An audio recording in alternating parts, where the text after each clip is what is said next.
कक्षा 7 विज्ञान का paper class 7 science question paper. देखिए पहला क्वेश्चन है, रिक्त स्थानों की पूर्ति कीजिए।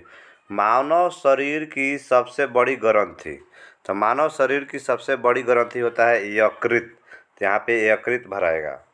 भूमि की जल धारण करने वाली परत जो है जलभर कहलाती है। क्या कहलाती है जी? जलभर। तो यहाँ पे जलभर भरा जाएगा।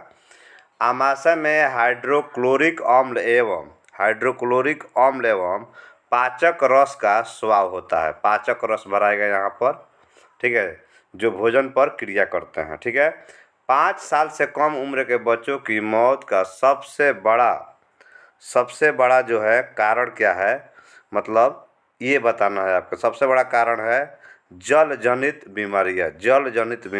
जल से संबंधित जो बीमारियाँ होती है जल जनित। दीर्घ अवधि के मौसम का औसत जो है जलवायु कहलाता है। क्या कहलाता है जी? जलवायु कहलाता है। तो यहाँ पे जलवायु भराएगा। दूसरा क्वेश्चन देखिए, सही और गलत का निशान लगाना है। तो पहला है, निम्नलिखित में कौन सा सरल रेखीय गति का उदाहरण है? सरल रेखीय गति का उदाहरण कौन है? झूले में बच्चे की गति, विद्युत पंखे की गति, या सीधे पुल पर रेलगाड़ी की गति, विद्युत घंटी के हथौड़े की गति। तो सीधे पुल पर रेलगाड़ी की गति आंसर हो जाएगा ग नंबर। आधी आने पर क्या होता है आपको बताना है। दूसरा क्वेश्चन है, तो आधी आने पर बाहर घूमना चाहिए, किसी पेड़ के नीचे बैठना चाहिए, छत पर चढ़ना चाहिए, किसी घर के अंदर छुपना चाहिए। तो आधी आने पर आपका आंसर हो जाएगा यहाँ पर किसी के घर के अंदर छुप जाना चाहिए। ठीक है, तो हो जाएगा घ नंबर आंसर। विश्व जल दिवस कब मनाया जाता है?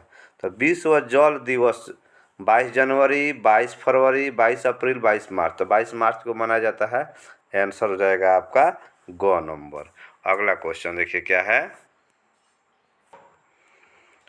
4 नंबर है, वसा का पूर्ण रूपेण पाचन होता है। क्या पाचन होता है इसका? आमाशय, अग्नाशय, बड़ी आंत, छोटी आंत। छोटी आंत होता है। आंसर हो जाएगा घ नंबर। जल का अवशोषण मुख्यतः होता है ग्रसिका, बड़ी आंत, छोटी आंत, आमाशय। तो बड़ी आंत। आंसर हो जाएगा ख नंबर। अगला क्वेश्चन देखिए 3 नंबर, सही और गलत का निशान लगाना है। मिट्टी में पोषक तत्वों की पुनः पूर्ति जरूरी है।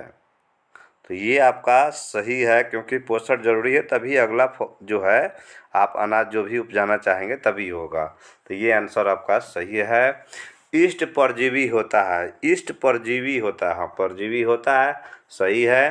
पोटेशियम पर मैग्नेट को गर्म करने पर ऑक्सीजन बनता है। ये आपका गलत है।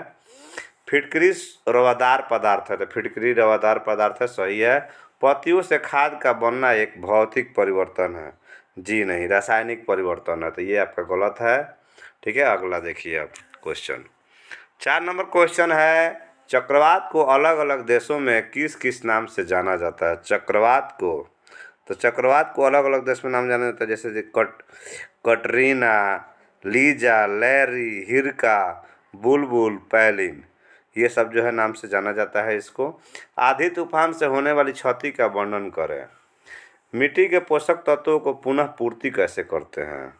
ठीक है, आधी तूफान से होने वाली क्षति है, जैसे कि मान लीजिए कि झुग्गी झोपड़ी जो होता है वो तबाह हो जाएगा, फसल नष्ट हो जाएगा, जान माल की क्षति हो जाएगी। ठीक है, आधी तूफान से। मिट्टी पोषक तत्वों की पुनः पूर्ति कैसे करें? इन तीनों का आंसर आप लिखना चाहते हैं तो देख के लिख भी सकते हैं, स्क्रीनशॉट ले लीजिएगा।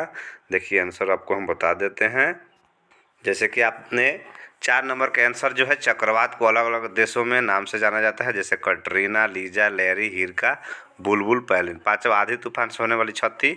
आधी तूफान से झुग्गी झोपड़ियाँ तबाह हो जाती है, फसलें नष्ट हो जाती है, जान माल की क्षति हो जाती है। ठीक है, उसके बाद है, मिट्टी से पौधे पोषक तत्वों का अवशोषण करते हैं और अपना वृद्धि करते हैं, जिसके कारण मिट्टी में पोषक तत्वों की कमी हो जाती है। इन पोषक तत्वों को कमी को पूरा करने के लिए किसान को खाद उर्वरक जिनमें नाइट्रोजन, फास्फोरस, पोटेशियम जैसे पोषक तत्वों को पौधों में डालते हैं। राइजोबियम जीवाणु नाइट्रोजन की आवश्यकता की पूर्ति करता है। पौधों या जीवों के सड़े गले अवशेष भी चक्रित होकर मिट्टी में पोषक तत्वों को बढ़ाने में मदद करते हैं। ठीक है, तो ये हो गया 6वां क्वेश्चन, मिट्टी के पोषक तत्वों के पूर्ति कैसे होती है। ठीक है, तो आप हमारे चैनल पे 7वें क्लास के सभी सब्जेक्ट का देख सकते हैं, 8वें क्लास का भी आप देख सकते हैं, 9, 10 देख सकते हैं, 11, 12 क्लास को यदि आप पढ़ना चाहते हैं इस पर तो पढ़ सकते हैं।